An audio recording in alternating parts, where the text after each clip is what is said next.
Hello everybody. It is ya boy. I'm gonna quick check that the audio is going to the right place. It is not. We're having some technical difficulties already. You already know that this stream is entirely technical difficulties, so we are going to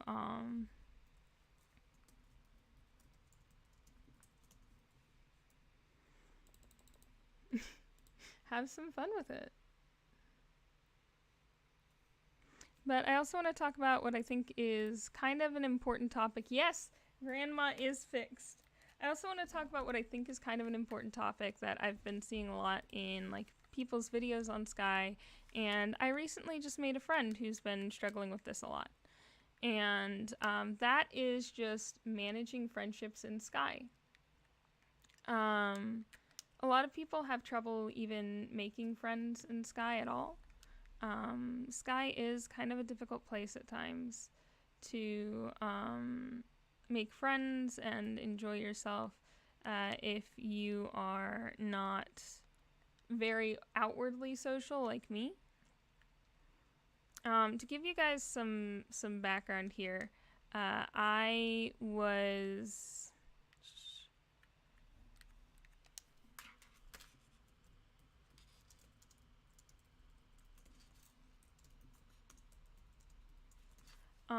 to give you guys some background here, I was kind of I was outcast a lot as a child, and even into adulthood, I found it very difficult to make friends. And so the idea of online games was really alluring to me because I had difficulty making friends, and it seemed like the easiest solution would just be to think that there was something fundamentally wrong with me, that I hated myself. And but online I could find people who seemed to have the same brand of crazy. And I've been in a lot of friendships with people online. A lot of them are extraordinarily volatile, were extraordinarily volatile. A lot of them were pretty stable. Oh, hi! Hello and welcome in, raiders. Thank you so much for the raid. Hi, I'm Moth King Phi. I play Sky, and I sometimes talk about like friendship and making your way in the world. I wouldn't say I'm an expert in either of those things, but it's something that because I'm learning about it and I apply different things to my life, I like to talk about. Is that a chibi? Oh, they're sleepy. I do have an Oreo plush, but I can't use it. I wonder why that is. Hello, thank you so much. Welcome in. My name is Phi. If you need to raid and run, that's fine. If you need to raid and lurk, that's okay. Kind of as a response to being very socially outcast, I started to perform a lot. I started to really mask how I was feeling. I learned to not ask for the things that I needed and to not communicate because I was afraid that if I communicated what I needed, people would not want to be around me. Oh, please go sleep, nanas. Yes, thank you for the follow. Oh my gosh. Hold on, I've got to get on my Twitch because I'm on restream right now. Hi guys, thank you so much. And I am going to go ahead and give Skynerd a shout out.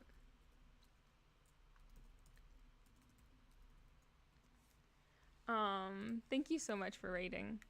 You know, growing up, it was difficult because I had a very difficult home situation. I had a very difficult school situation because I moved around a couple of times, and so I never quite fit in, and I never really got what the culture was or what social cues were. So I was always the odd one out. But the one group of friends that I knew, no matter how far I moved or what happened in my life, they'd always be there, were my online friends. And so I have some experience with different environments being good for it. We should make this person feel really nice and just give them like high fives and clap for them. I can't actually hear what they sound like. I just want them to know that they're beautiful.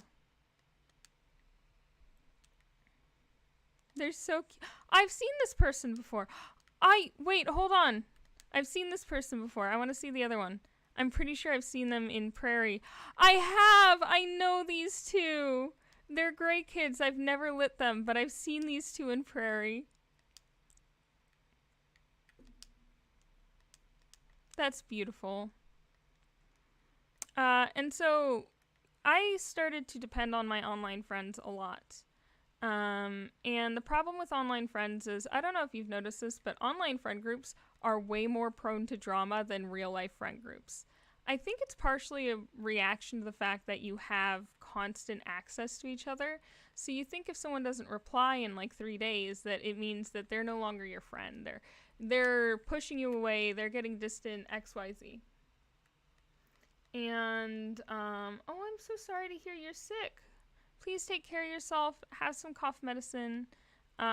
Maybe have some hot chocolate or some tea with honey for your throat. And I think that that's kind of unique to our generation as well. I was born in at the end of the 90s, 1999, and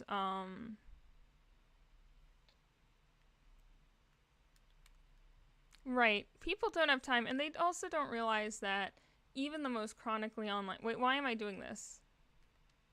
Oh, B is here. That's why I'm doing it. B looks incredible. People don't realize that, you know, there's a lot that goes on in people's lives. And often people take personally when people start to drift away. And so a lot of people eventually who are chronically online like me kind of give up on friendship and kind of give up on... Actually, I'm going to pick Toad up because I need to be able to hold B.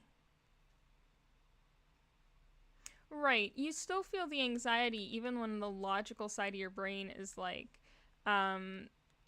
trying to find like, well, maybe work's just been really busy. Maybe life's been really busy. Maybe they just don't have energy, or maybe they're just not interested in this game anymore.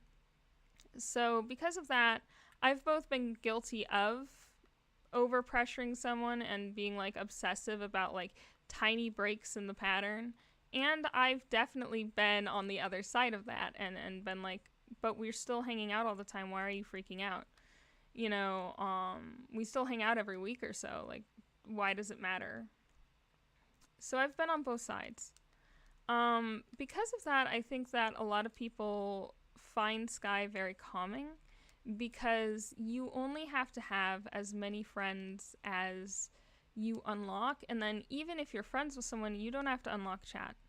I have a friend actually who very rarely unlocks chat, and when she does, she never speaks. As in, the most she has ever typed to me was a pink heart. 2 pink hearts, actually, one after the other.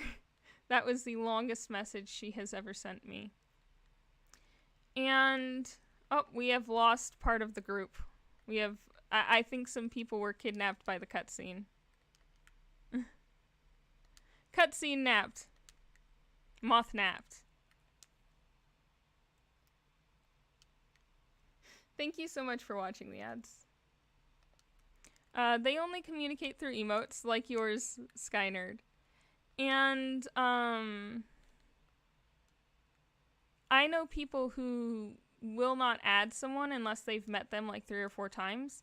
And to me, that's baffling because, you know, I've been creating content on Sky since I started playing. My first video about Sky was 3 days after I joined. Maybe 4. So,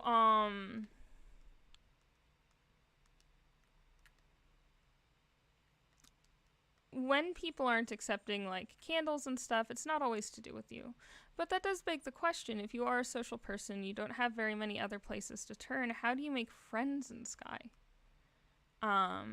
And I have a friends list about a mile long. But to be honest, I don't hang out with most of them. They don't TP to me. I don't TP to them. I'm nervous joining people. Well, thank you, Kaya. I'm nervous joining people. I find it very intimidating. Which I know sounds ironic because I've had people tell me that they're nervous to join me.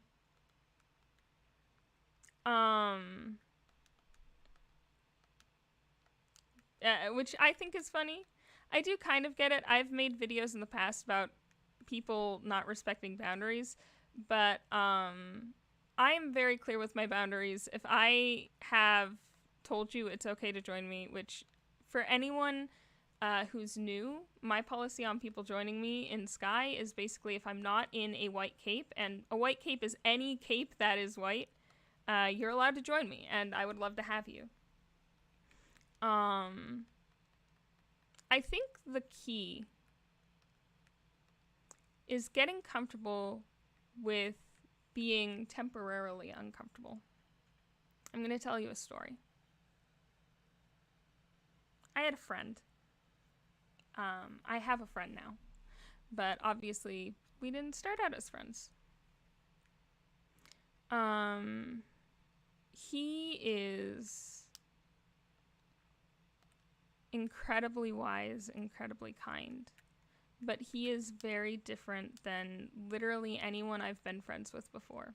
He doesn't think in a way that I am familiar with. He doesn't treat others in a way that I'm familiar with. And so if you're like me and social cues have been a struggle for you, that can be really overwhelming. The truth is, though, that the things that we find comfortable aren't always good for us.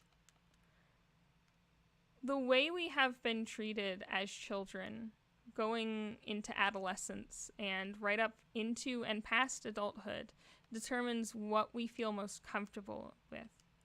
People who have had rough childhoods, or people who are outcast, or people who are used to being the odd one out and not having their presence wanted and being treated as the bad guy will still feel more comfortable in situations where that is happening because that's familiar.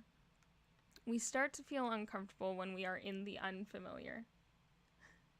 I don't think social cues are edible, but if they are, I would like to eat them.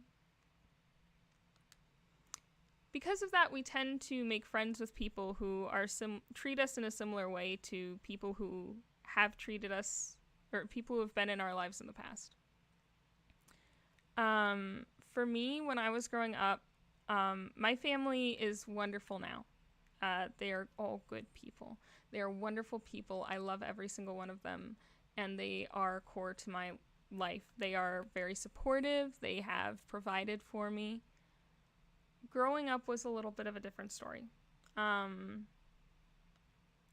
My family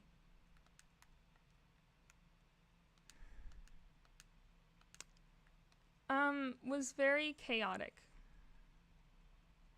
My parents loved each other and were totally stable, but the kids were insane.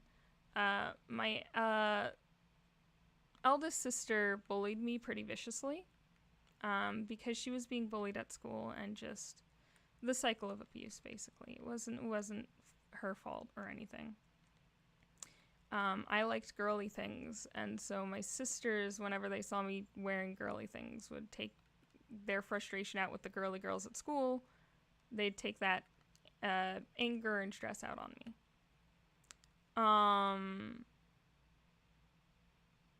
My family kind of spoke about and interacted with me as the pattern of behavior that was ruining the household peace. And I would get yelled at every day, like 30 minutes all the way to like 3 hours.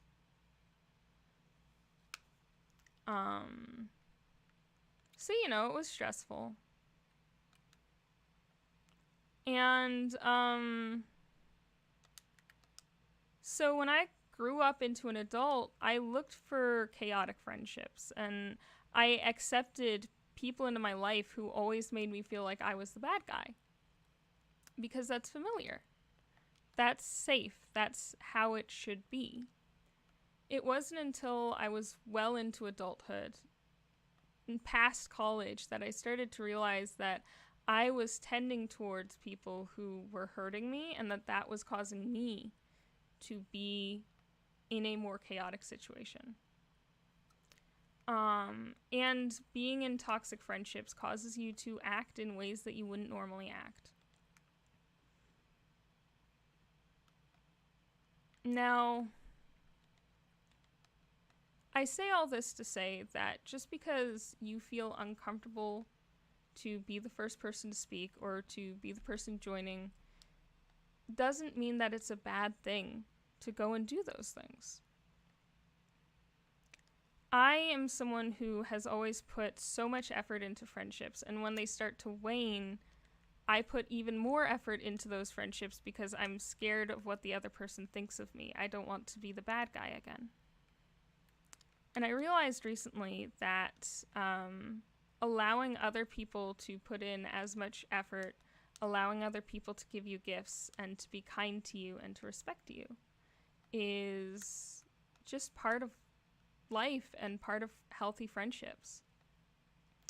And so one of the things about this friend of mine, going all the way back to that, is he never acted overexcited to see me, but he was always welcoming. He never asked anything of me, and he didn't share anything of himself with me. He wasn't super open. I was used to people who would kind of put all of their emotional baggage and their emotional energy, their emotional needs onto me. So this was a very unfamiliar situation, and at first I didn't want to be his friend. I just didn't. I felt out of place. I felt like maybe he didn't want me there, because if I'm not getting constant cues of reassurance, I assume that I'm not wanted. And so I would hang out with him, but usually kind of tangentially. I was in a friendship that felt very familiar, but was slowly killing me. My friend didn't respect my triggers, didn't respect my boundaries, and would tell me that they loved me and that I was high priority for them while gossiping about me to my other friends. And that sucks. And I thought that if I kept putting effort into it, eventually things would get easier. But that's not how things work. When you put effort into things, they do tend to grow and become more important in your life. But when you put effort into something that is hurting you, you're growing that pain. You're growing its influence on your life. And so it can be very tempting to try and pour all of your energy into this wound. It's like when you have a cavity or you've chipped your tooth and your tongue can't stop playing with it.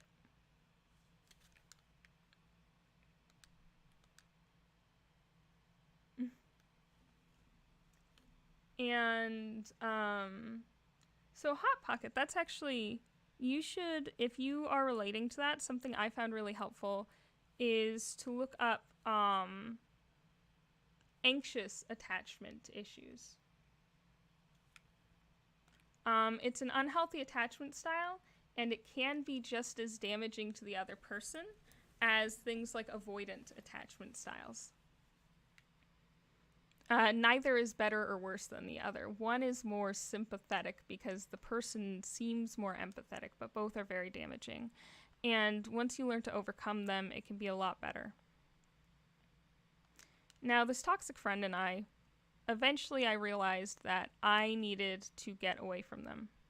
But I didn't have anyone else to go to. They had not liked my friends very much, and none of our mutual friends seemed to want to talk to me.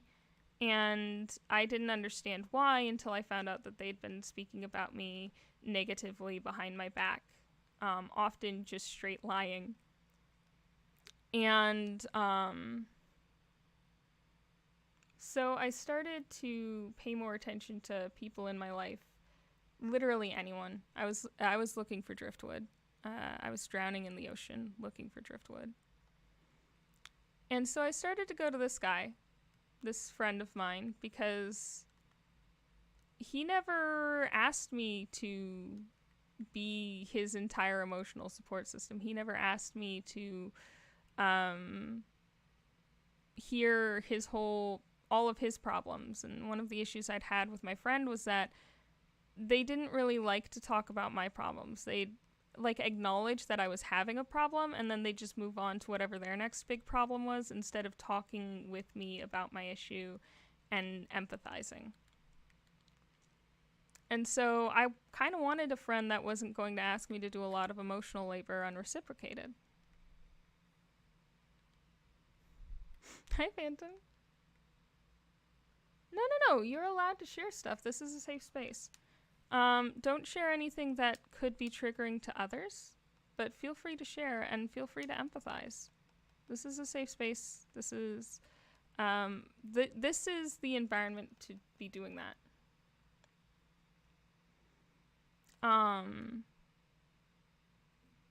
So I started joining this guy because he didn't ask anything of me.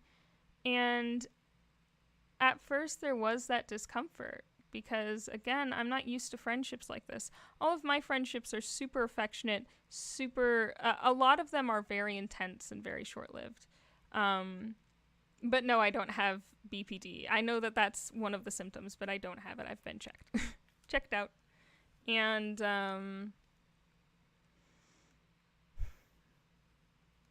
hey, no worries, Nanas. It's 1 a.m. You've had a rough day.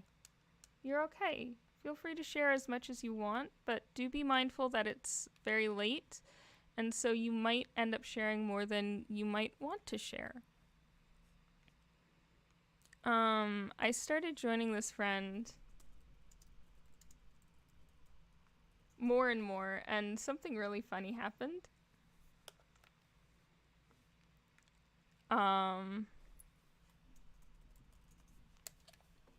See, he didn't know I was the Moth King.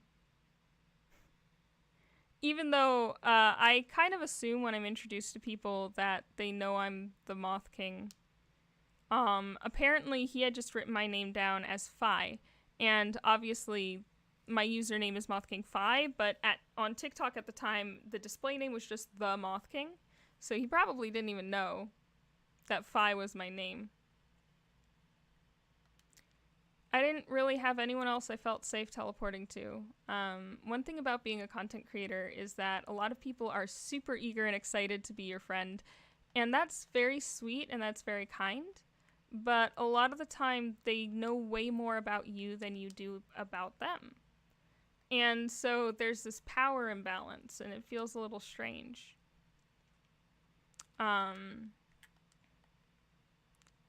this guy just treated me like any other person. He treated me like an old friend, and didn't assume anything about me, didn't ask anything of me. At first, I tried to get him to share more than he was sharing about himself, because that's what I was used to, and not having that made me feel very insecure in the friendship.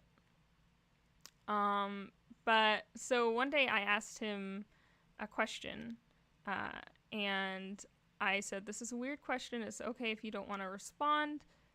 What's something about you that you're ashamed of? Which is a rude question to ask. Don't go asking questions like that. They'll share that sort of thing when they're ready.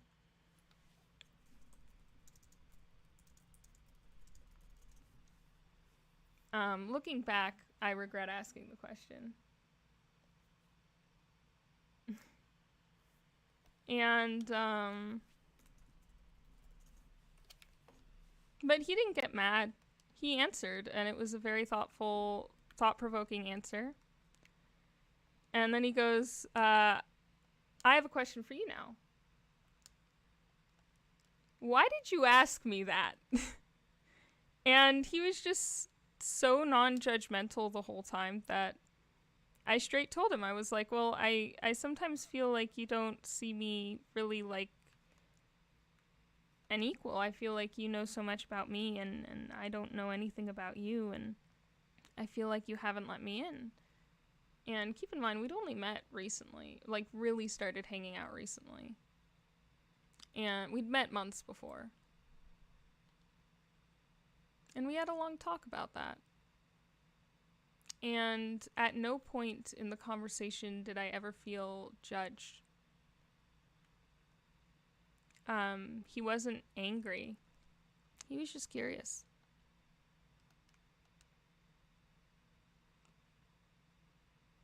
And it was a weird question, to be sure. Holy Hot Pocket!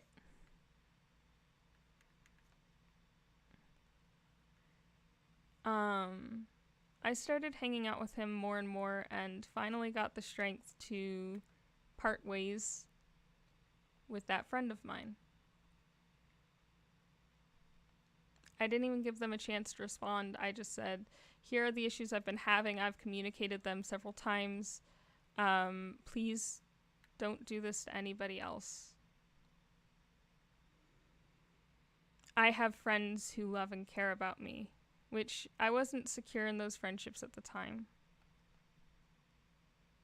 But I was willing to take the leap at that point. Kind of what I'm getting at there is that the comfortable friendship made my life miserable for months. I obsessed over it. I was hurt by it, constantly trying to chase what we'd once had, which was very close friendship. They kind of lost interest in me after I was no longer a romantic option. And I'm Arrow Ace. And suddenly I had other people to fall back on. I had a friend group that they weren't involved in, so no matter what gossip they were spreading, my new friends wouldn't be hearing it, and I didn't have to worry about it. And everyone in the new group was so sweet. And more importantly, this very kind, logical man was guiding me to how to kind of approach different friends that he wanted to introduce me to, and what to like say, well, not what to say, but like what to keep in mind, giving me fair warnings without giving away any information that they wouldn't be comfortable with.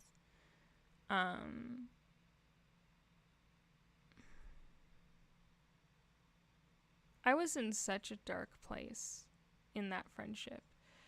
The comfortable friendship brought me to one of my lowest points. And the uncomfortable friendship brought me out of it.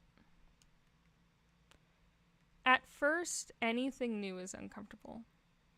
Things only become comfortable when we've done them a few times.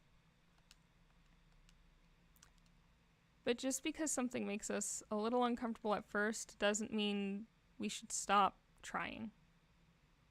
It's the same with skills. We're going to be bad at things at first. And if we keep trying, we'll get good at them. Going back to how this all applies to Sky. There are lots of ways to meet people on Sky. You can light people at Granny's. You can one thing that I used to do is I would do the valley races, and if somebody beat me fair and square, nobody on their piggyback, nobody holding their hand, just me and them racing, either skate race or fly race. And they won. I would add them as a friend, give them a heart if possible, and then take them on a full run of Valley, which is very expensive, I will admit, but it was so fun. And I met a lot of really cool people that way. I would light people, and most importantly, if someone doesn't seem to want to light you, stop trying. Because if you annoy them into lighting you, they're either going to report you for like disruptive behavior, or you're pushing their boundaries and they're not going to be happy. And you want to start off a friendship on the right foot.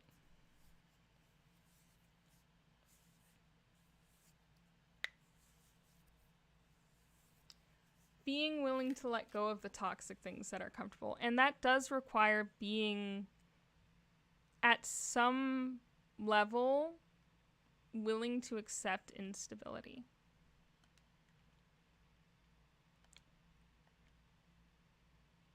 The truth is, if we stay comfortable, we can't grow. Once you take the leap, you can. Bye, Kaya.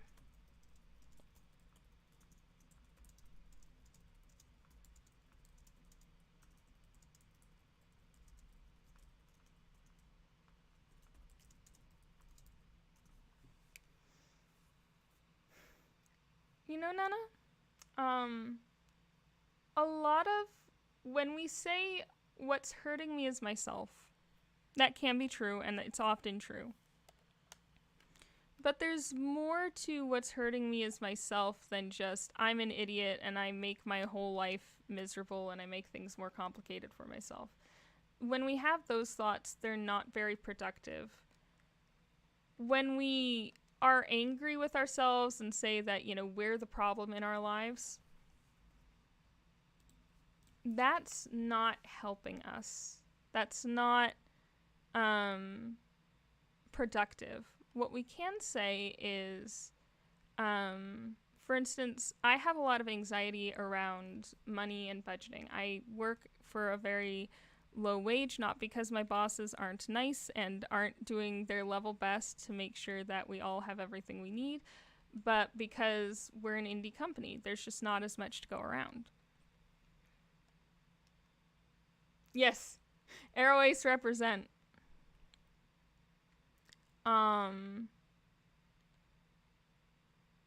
And I realized that just freaking out and being anxious about budgeting wasn't helping. Yes, I am bad at budgeting. Yes, I am in a position where being bad at budgeting is very harmful. But sitting there and beating myself up over it wasn't productive.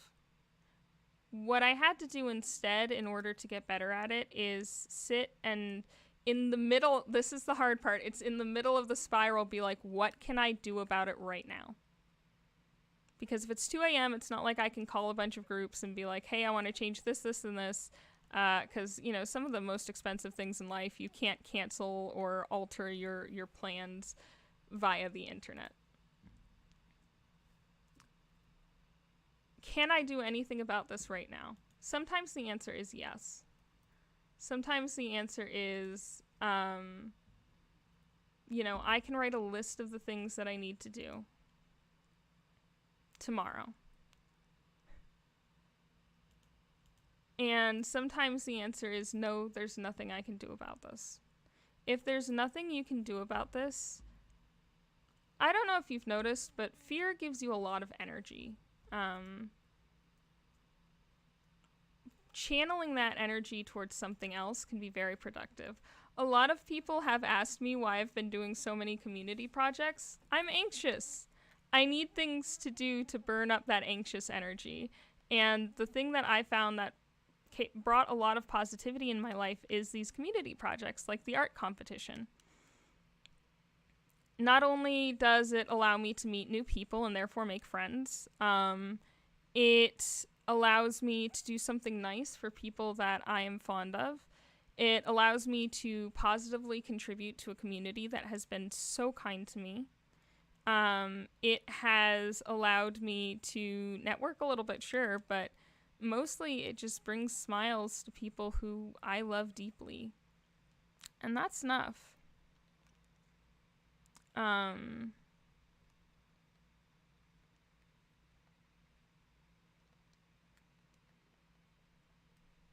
I basically, when my mind starts to spiral, I think, can I control this? Is there something I can do about this now? And sometimes the answer is, I could do this, but I shouldn't do it right now. Especially in friendships, sometimes you could write a whole paragraph to somebody about how you're feeling, but instead of doing that, you need to take a step back and think, am I really feeling this? Or am I having a really rough night, a very emotional night, and letting my demons get to me? And you need to take a step back, and you need to work through that in a safe environment before you go messaging people or talking to anyone. Anxiety is also the thief of energy. Here's kind of how my energy works. And this changes depending on whether I have my medication or if I don't. It also changes based on kind of lifestyle stuff. Fun fact, lifestyle stuff, I know it's really boring to say, and everybody's said it a million times, and it is not a cure. But gosh golly, does it help. Eating correctly will make you feel healthier. Like, your body will stop aching quite as much. You'll still have psychosomatic symptoms. Like, stressing can make your whole body ache. But, like, it makes it so much easier. You don't have to get fancy with being healthy either. You can, just take a slightly longer walk to work, or if you live indoors, just run around the downstairs a few times, stretch your legs. I like to go on walks when I need to think, and that's been very helpful. And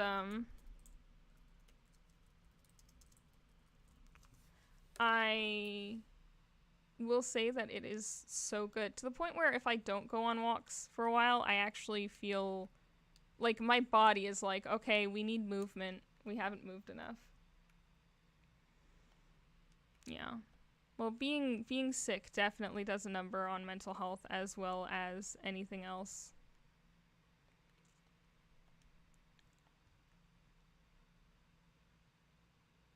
Yeah. Sometimes you really got to get yourself up and just, you can't be nice to yourself all the time. I know that therapists will be like, you should always have positive self-talk and stuff like that. But sometimes I have to be a little mean to myself. Sometimes I have to be a little stern. I don't mean like, you're such a terrible person, this, that. That's not productive. But like, you are an adult. You have adult bills. You need to get out of bed. You need to get work done, or you are going to lose your job if you don't go to work. So you need to get up. And that sucks, but we need to do this.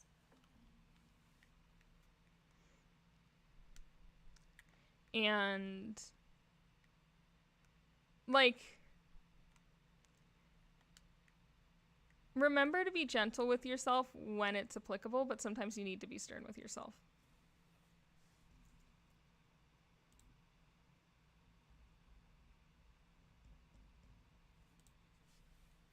I know.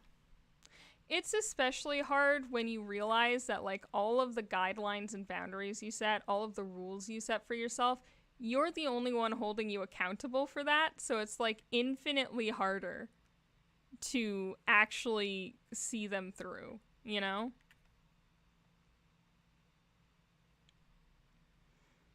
The problem with being stern with yourself is you have to be stern with yourself without being mean to yourself.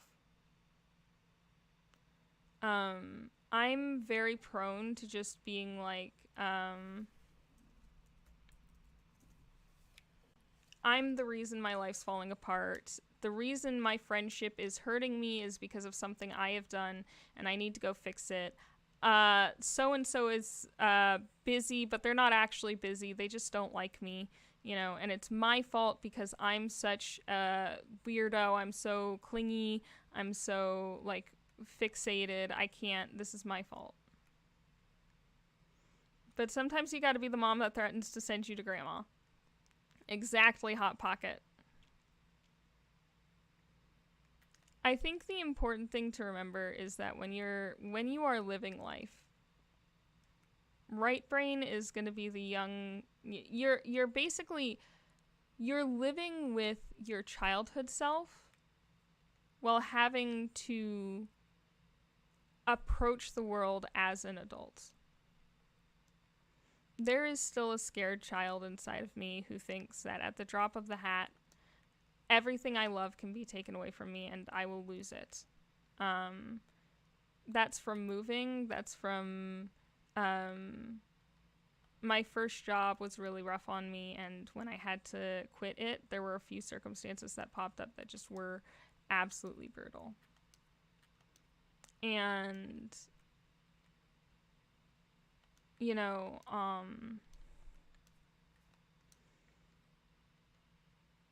the little kid doesn't want to approach people because she doesn't want to lose people.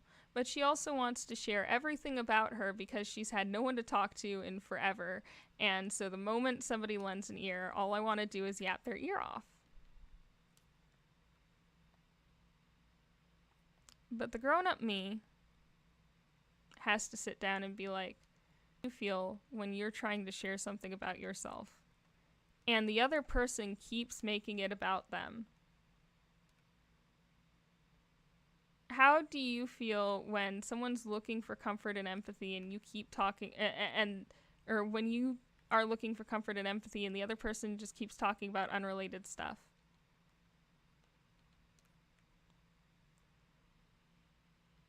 Or how do you feel when nobody joins you? No, it's not you, Nana. This is about me. This is not about you. This is not me coming around in a roundabout way. You are doing perfectly. I promise you my mods would have stepped in if you were out of line. You are doing so well. I'm proud of you for sharing your story, and I'm glad that you feel comfortable. For me, I have to tell myself, how do you feel when nobody joins you? You feel a little alone.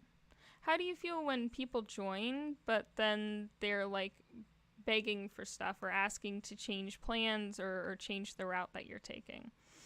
Well, that feels really annoying, you know? So just thinking about myself as a person really helps. Not just like, yes, I'm a person, I deserve things, but like literally thinking, how would I feel if somebody did this to me? Literally just the golden rule can be very positive. One thing that I've found useful is that when you're first meeting people, compliments are wonderful. You can always find something about somebody that you can genuinely compliment. When I was in school, there was this girl who had just the coolest canes. Like I don't know that they were canes because she didn't hold them with her hands. She kind of, they kind of like hooked at her wrist and then she held something ahead too. So she kind of, it was more of a like this situation. And so she'd walk like that. And she had the coolest accessories on them. They were so cool. And she would put like pretty tape on it and she would paint it. It was so pretty. That was something I complimented her on, and I still remember it years later.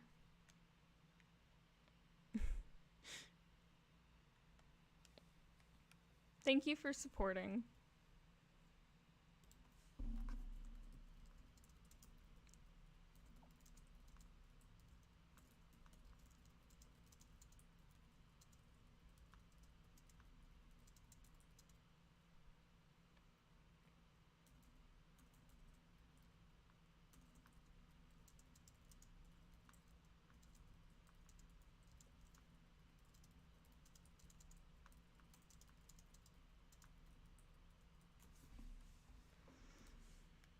Blue is here. You might say it looks sort of blue.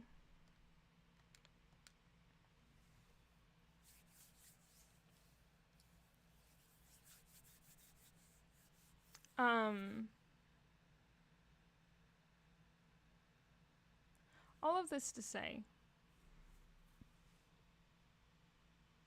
when you hate on yourself, ask yourself, would I say this to another person? Would I say this to somebody I loved?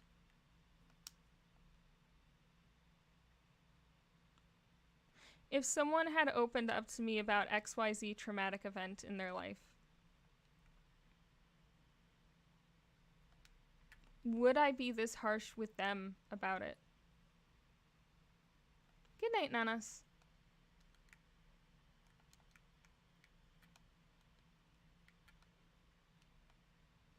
Imagine in front of you. I want you to imagine in front of you the little kid you were. Before things happened, before things went wrong, I want you to imagine her sitting in front of you, looking at you.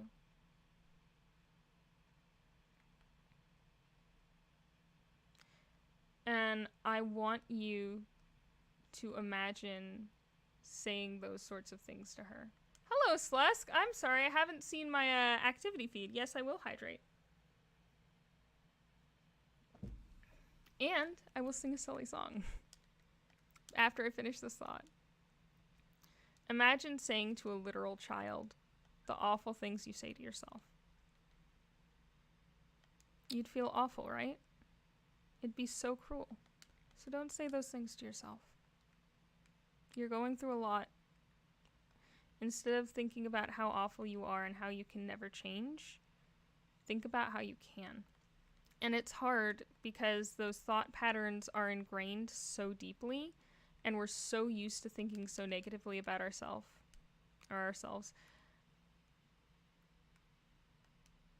But we really do need to,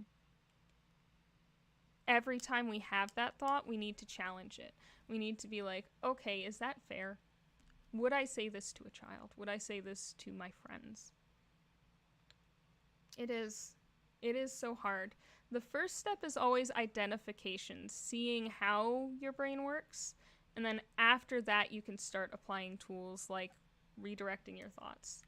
When I'm really sad, I usually start telling my friends that I love them because it makes them happy and it reminds me of something positive in my life. And I try to be really specific about what I love about them. As for silly songs, you're going to bed. So I'm going to sing something that could be a lullaby. Oh, I'd like to visit the moon on a rocket ship high in the air. Yes, I'd like to visit the moon. No, I don't think I'd want to live there. Oh, I'd like to look down on the earth from above, but I'd miss all the people and places I love. So though I'd like to go, I'll be coming home soon. No, I don't want to live on the moon. I would travel under the sea, like to meet all the fish everywhere. I would travel under the sea. No, I don't think I'd want to live there. Oh, I'd spend a whole day there if I had my wish, but there's not much to do when your friends are all fish, and an oyster and clam aren't real family. No, I don't want to live in the sea. I'd like to visit the jungle, see the lions roar, like to go back in time and see a dinosaur. I would like to see that. Oh, there's so many strange places I'd like to be, but none of them permanently. So if I could visit the moon, I would dance on a moonbeam and then I would make a wish on a star. I would wish to be home once again. Another really good friendship I've had that's similarly unfamiliar is I actually met them, and when I first met them, one of my friends was spending a lot of time with them, and they were super busy at the time, so they didn't have as much time to go around. So it went from having a lot of one-on-one time with a friend of mine to either having to share that time or not being able to participate. And that was really difficult for me. But the thing is with my existing friend, we'll call them M&Ms. is that I didn't feel insecure that he didn't like me. Not most of the time. Not when I was fully rested and not when I was having a good day. You know, he always made me feel super safe. So suddenly it wasn't as hard to deal with the emotion of like, my friend is not spending as much time with me. Suddenly it just wasn't hard to do that. That wasn't really a concern. And that was a bit baffling to me because I've always had a lot of trouble with that sort of thing. But I still kind of held the other person at a distance, mostly because I didn't know them and life's hard. But then I was working on something and I realized that the person I was putting a surprise together for was close with kind of a mutual friend. We'll call them Kay. So I message Kay and I'm like, hey, do you want to work on this thing? And Kay says yes. Or I think I actually messaged like, hey, is something happening? Is so-and-so okay? And Kay's like, yeah, XYZ happened.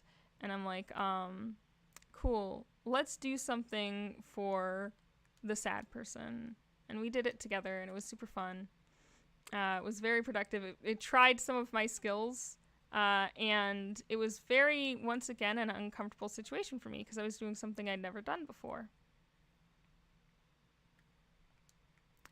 And yet it was an extremely positive situation, not necessarily because of the end result, but because it taught me that I was capable of project management and I was capable of paying attention to emails and paying attention, managing groups of people and talking to people and organizing them with a unified vision, and also applying skills of communication and charisma and recruitment to just make everything work out correctly. And that's something I've always thought I'm bad at, that and time management. But I was able to do it, and it was a really short deadline. And so not only did working with this one person really show me that, oh, this is actually a really interesting person, but it showed me things about myself that were wonderful too. And I think that that's one thing that also helps in friendships is if you are working on something in yourself, find people who are willing to work on it with you. If you're willing to try something crazy, find someone who's willing to try something crazy with you. And that can be hard. But a lot of the time it's as simple as asking. Kay and I hadn't known each other before this. We just didn't. We were kind of distant with each other. Because we had a lot of mutual friends, but we weren't, friends yet. We'd never had, I don't think, a one-on-one conversation before. But then we did, and we kept having them, and they got longer and more interesting and more complicated. And once again, it was a friend that was very different from me. They weren't super talkative. They didn't like to be in the spotlight. They didn't like attention being paid to them. They didn't like... they were very reserved, and that scared me at first. But again, once I allowed myself to be uncomfortable, once I accepted that discomfort is just part of this experience and the other parts of the experience were good, and I was okay with things taking longer than I was used to. Once I realized that, suddenly I had this new friend, and she's a wonderful presence in my life, and she's one of the greatest people I've ever met. And just like that, after I basically thought I was a terrible person who didn't deserve friendship, and I was the problem in every friendship I've ever had, and I didn't want to get close to people because I'd just end up tearing them apart. Suddenly I had two friends that seemed not to think so. And I wound up letting them in. It's interesting to be someone who overshares a lot. It's interesting to be someone who's on stream, because people know more about you than you will ever know about them, and there's literally no way for you to catch up, really. Because so many people know about you, and you can only ever know about so many people, you know? Your brain only has so much room in it.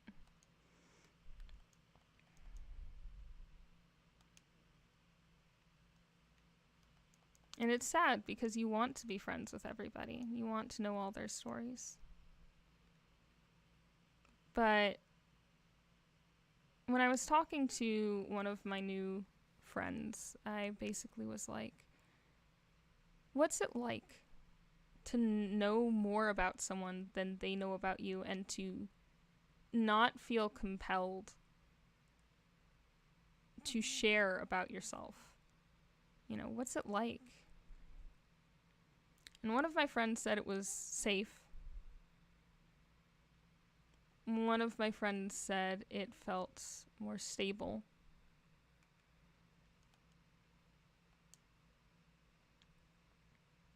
And I realized that even though the dynamic might seem unbalanced from the outside, it's really not. It's wonderful. And my friends are wonderful. And being able to just accept that I am not going to understand my friends, that their experience is fundamentally different than mine, and they are motivated by things I will never understand. I just can't wrap my head around the way they think. Once I'd accepted that, suddenly things became a lot easier. Oh yeah, I have to do that. I have to do that too, Hot Pocket. So early on, I was really open and very, like, big on advertising the group I was working with right now. And then they, of course, put out the credits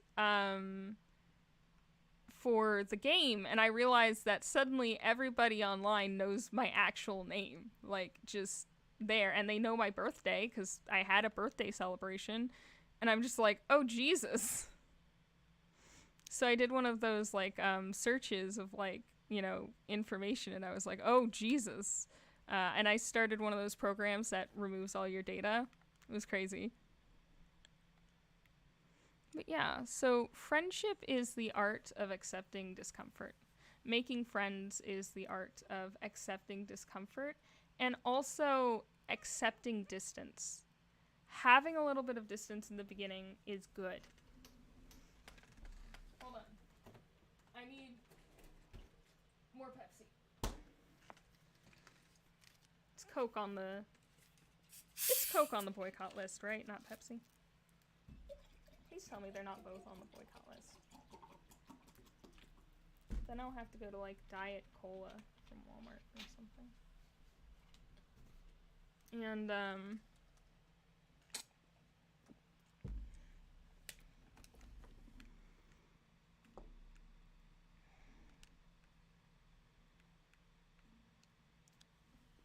I think life in general is the art of accepting discomfort, to be honest with you.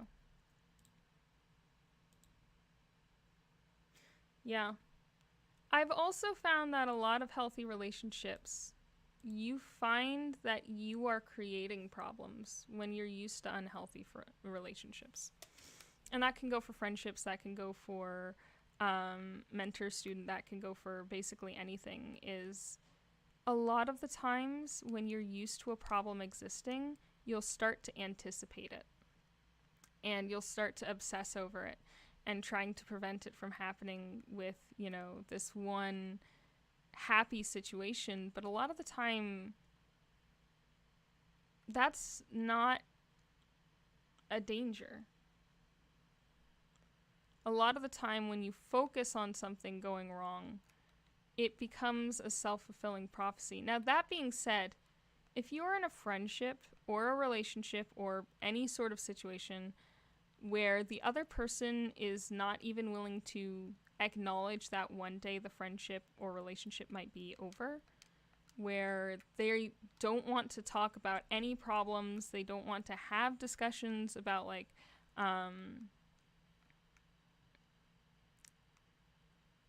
the future, you know, and they can't live with the idea that the friendship might one day end. They can't be comfortable with that.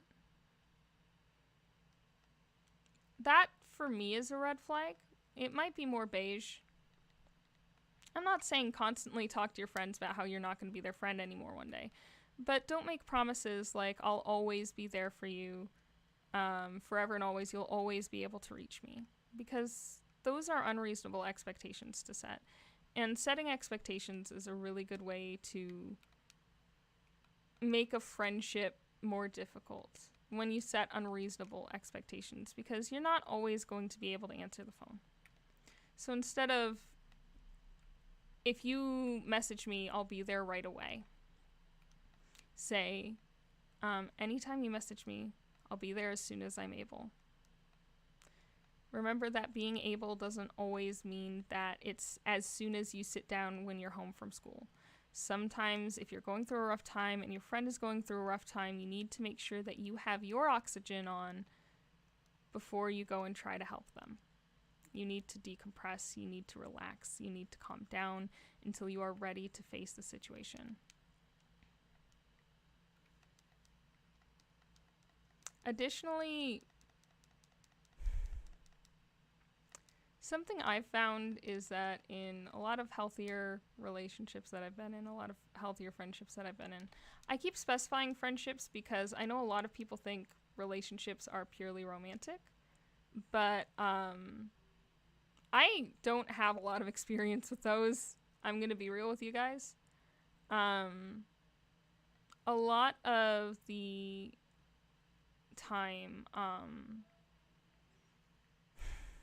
there's this initial period where like you are obsessed with the other person, and that can be very isolating.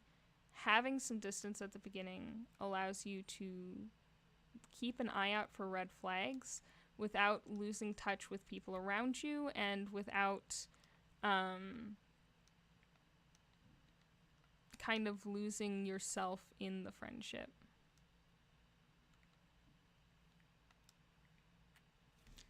I'm supposed to be on Discord right now.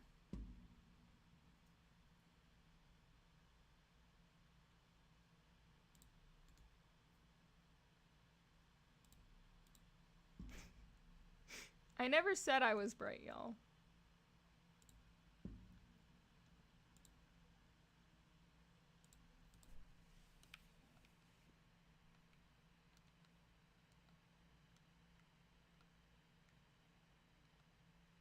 I guess the important thing is that, like anything, if you are rushing into a friendship, if they're telling you that, you know, you're their best friend, or they love you with all their heart, and you've only met like 5 times, even if they were really long times to be hanging out, you need to take a step back, because that is not a healthy attachment. Immediately attaching to people usually comes from a place of insecurity and feeling the need to have that immediate gratification of like needing to fix the loneliness or the void or whatever is causing them to cling. But don't be like super distant with people either. You know, just hang out when you're able. Don't hang out when you're not. And whatever you do, don't, you know, start moving your whole schedule around for somebody you've only just met. I speak from experience.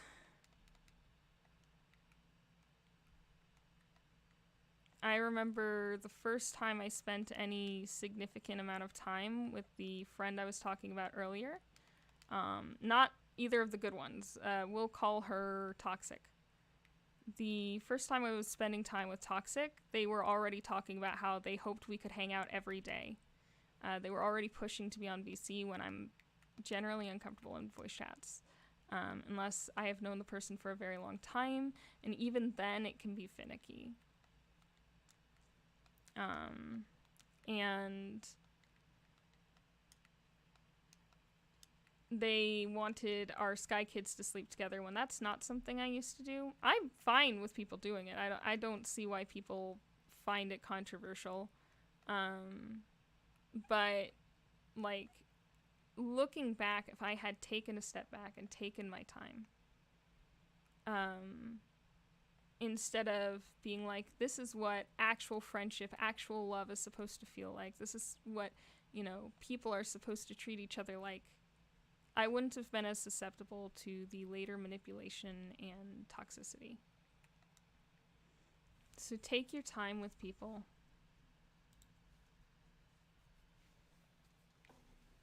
Who lit the... Okay, hold on. Let's wait for a...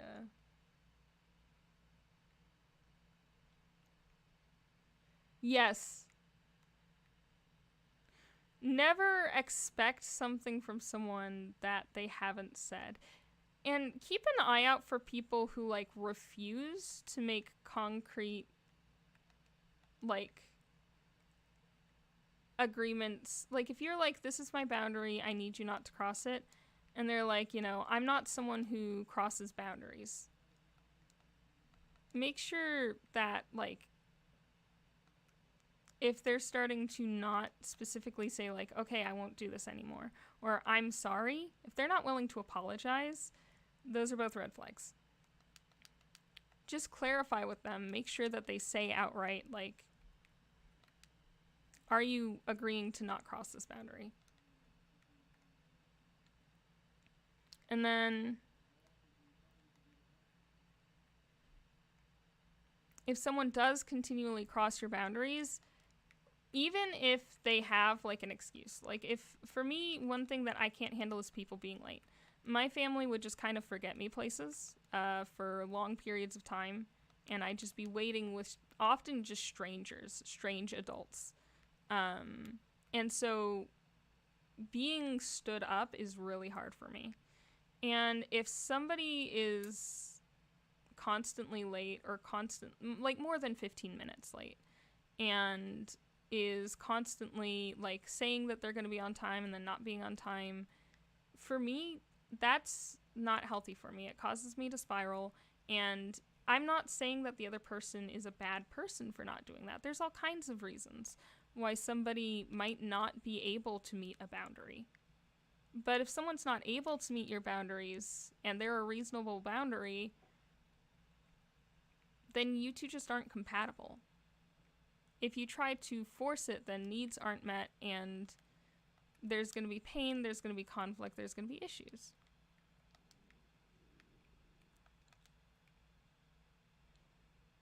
The important thing about making friends, I've found, is that you shouldn't, once you've made a new friend, you shouldn't teleport to them every time you see them online.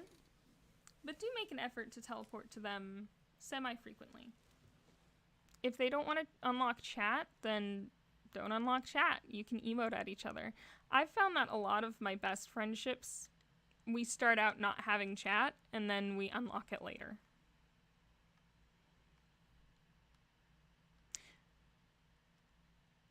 And then once you do have chat, just check in. Be like, hey, so is there anything I should know? Do you have, like, any do not disturb outfits? Do you, is there ever a time where I shouldn't join you?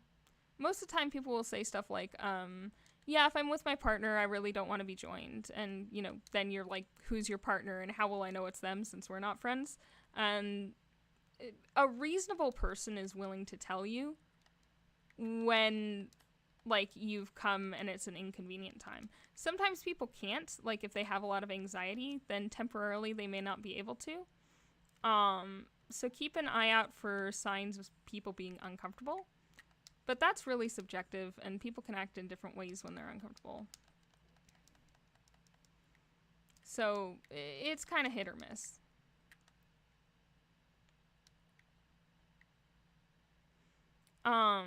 Don't assume someone is uncomfortable unless they tell you they're uncomfortable. This is something I struggle with.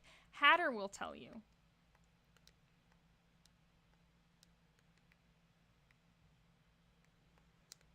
Hatter will straight up tell you that I will straight up leave a situation thinking that I've made people uncomfortable when I have not. I run away, and then poor Hatter messages me, usually on Discord, which I'm not always checking my Discord when I'm playing Sky. Usually on Discord, Hatter will be like, please come back. Please come back. Because how else is she going to message me? I freaking left.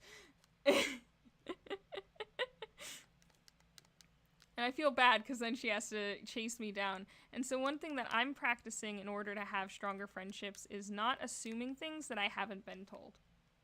Because if they haven't told you something, that's not your responsibility. You can't know things you haven't been told. You can't learn things without someone teaching you.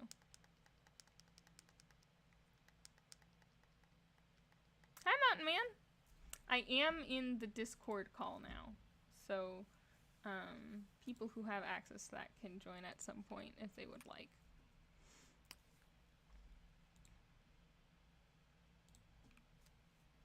One of the things I've learned about self-reflection is that self-reflection is really good, but there's gets to be a point where you're just ruminating on things and making it worse.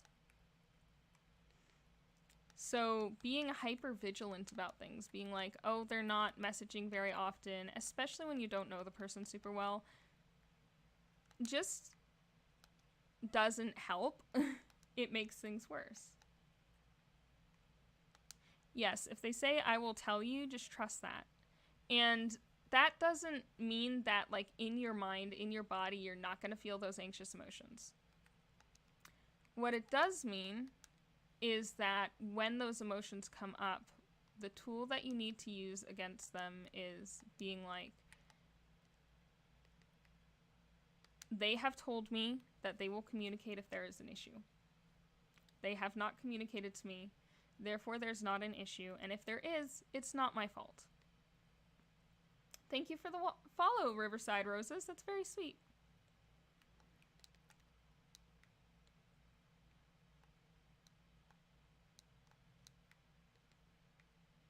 So one thing I think would be positive for us to work on in general is just like finding one thing we tend to do, one problem we tend to have,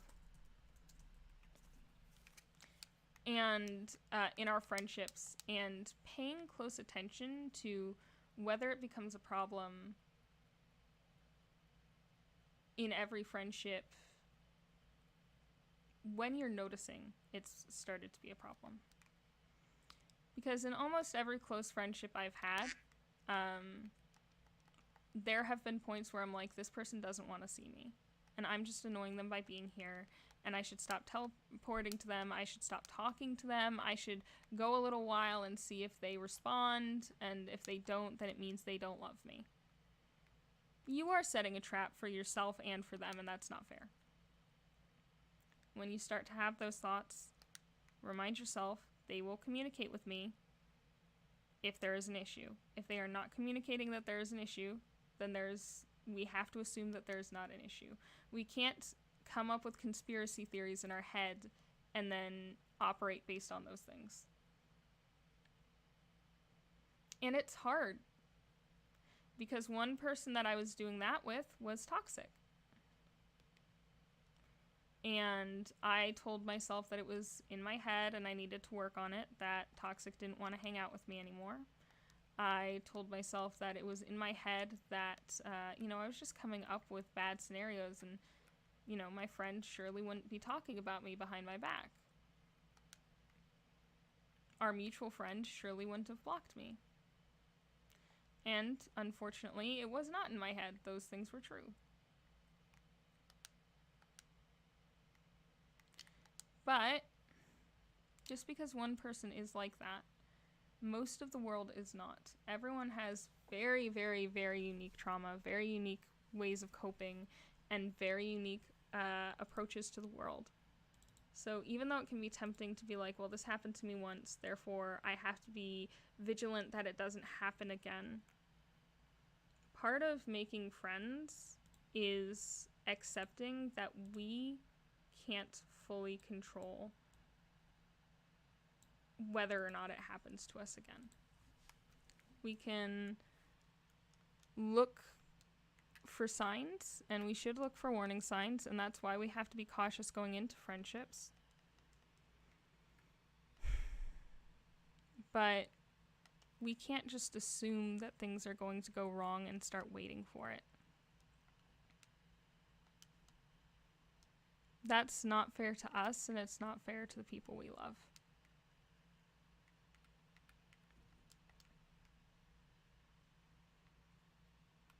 Fun fact, rolling here makes it so much easier.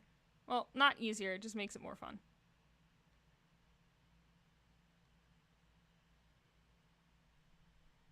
Oh, we are going the wrong way. I was wondering why we weren't seeing candles. Okay. Bro? Okay. I got mixed up on which waypoint we were at. I'm gonna light the waypoints on the way because I don't know if just holding hands will be enough to protect the people on the ends. So we're gonna be super careful. If you're wondering why flowers is flowers and smell, I ran out of characters. It's flowers and smiles. Yeah, and that's the thing is people don't have to like you, and you don't have to like people. There is someone who is going to talk about you in therapy. No matter who you are. You can be the sweetest person on earth, and you will be the villain in someone's story. More importantly, sometimes you have to be a little bit of a villain. Sometimes you have to stand up for yourself.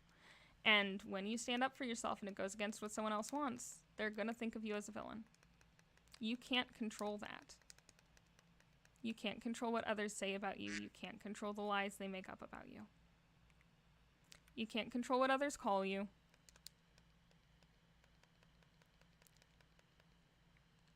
Here's a thought that sounds really funny, but genuinely helped me in this. Oh dear. Welcome back, everyone. People think that they are Jesus. People think that God speaks to them in their dreams. People think all kinds of things that are just absolutely insane. So of course people can think you're a villain. People believe dumb stuff all the time. That's like part of being people. Lord knows I've believed dumb stuff before. I've even believed dumb stuff about other people. And turned out to be wrong. A lot of the time what I think other people think or feel in the moment is not what they're actually thinking or feeling.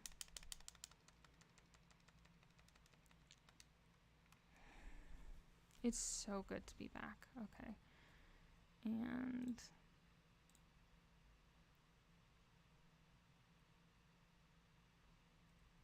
okay, perfect.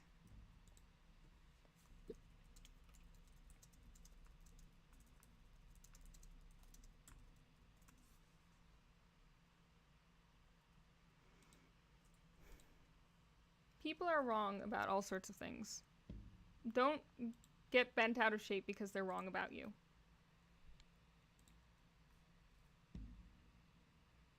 Oh dear.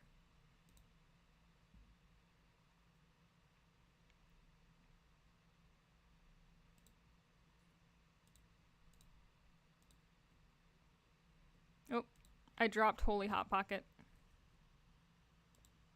5-second rule. Oh, you are on the wrong speaker. Hold on.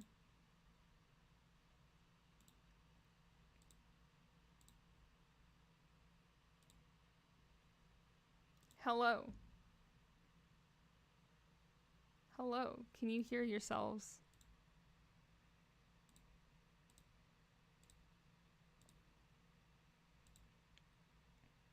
Can you hear yourselves?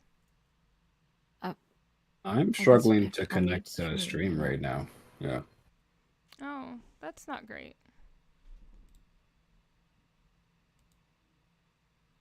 It says I'm still alive, but we are dropping a lot of frames. I can't hear us on stream. Currently, I can't hear us now. Interesting. Hold on, I'm gonna grab Hatter. Oh, that works.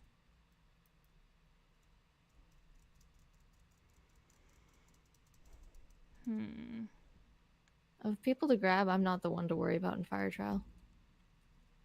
Okay.